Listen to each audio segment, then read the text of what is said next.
do a little project highlight here. This is a 90s pop-up that we're doing some work to in the shop.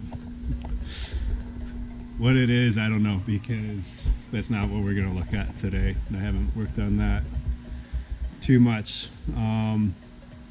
This is a 78 Type 2, and we're doing the camper restoration for it. The body and engine have been done by Blackline Racing out of Salt Lake, and they've done a really nice job. Let's take a look at this this engine in here. I don't know my VW engines. I'm guessing 1600. I'm sure there's some pros watching this that can tell you exactly what engine this is. I can find that out too and put some details in the description. But man, this thing came in, it was spotless. It's a little dusty right now from the shop. Sounds awesome when it fires up, nice and lumpy. It's got some hot rod parts in it. I think yeah, like a full extra 10 horsepower they're estimating. We joke around in the shop, what's faster, the Unimog or this little nugget. So we put a Fiamma F35 up top on it. We're going to see if I can get this thing to lock in. There we go. We're going to paint it to match the top, help it blend in a little bit, but that's a nice modern awning on here. So the cab's all restored. We're gonna actually do the stereo system, and the front panels have all been redone, like the doors. Everything looks super good. It's a nice restoration so far. Usable. I think the interior was in the the bubble top was put on by a company called Spirit Campers. I don't know 100% if that is true, but based on some quick internet sleuthing, that's what I came up with. So here's the original interior cabinetry. There was a range and a three-way fridge behind the passenger seat, little flip out counter when the sliding door was open, and then behind the driver is the sink and closet. Just your classic 70s camper construction. The plan is to give this thing a little modern twist. Probably use the little metal trim where there's plastic. You can see all this is just old and brittle, so we'll get rid of that. And all the wood is going to be black walnut on the interior. So we've been chipping away at the upper bed part. I'm going to show some footage of that next, and then the following video will be the camper interior going in and being restored.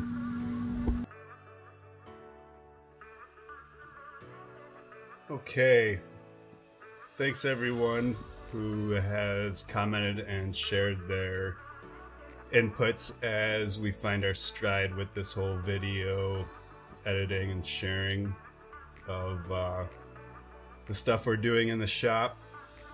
That's much appreciated, and please continue to comment. So back to this VW. You can see here we're just laying out the original interior, seeing how it's going to fit in the van with the current owner. So we're going to jump right into how we built started to build out the fiberglass top on this thing. When I started this, the side wood pieces that sat on the sides of the top of the VW were missing. So I tried to find some info online, couldn't really get any good photos, and ended up just kind of doing what I thought would look best in there. Here you can see I'm using a template, and I'm actually transferring this template onto another template, and there's a lot of template making in this style construction. Here we go, making another template that I'll transfer over onto our template. Templates on templates.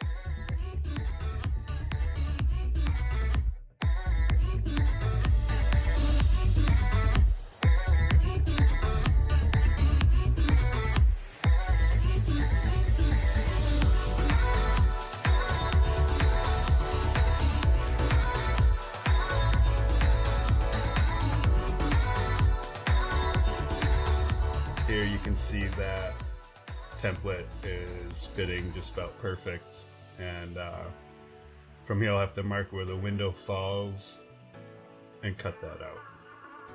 Alright, so now I'm ready to transfer this template over to a piece of walnut. You can actually see one here on the table. I'm just trimming it down and checking its final fit and getting ready to cut out the other side here.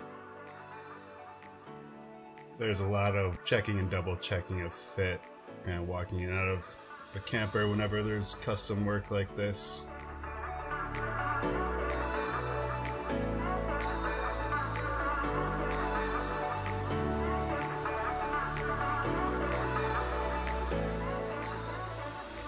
Here is Spencer. He's probably ran into an issue on the Unimog. He's been doing a ton of work on that. Just another head scratcher. Happens quite a bit in the world of building custom stuff.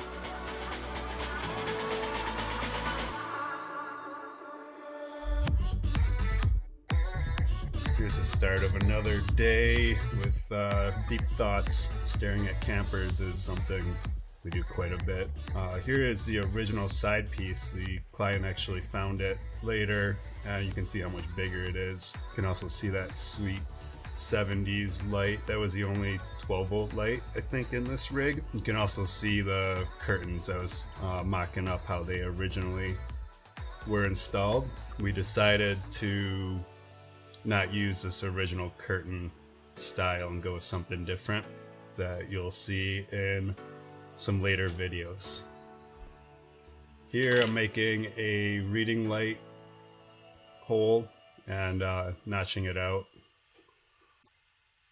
So that's one of the side panels just about wrapped up, and we'll wrap up this video here.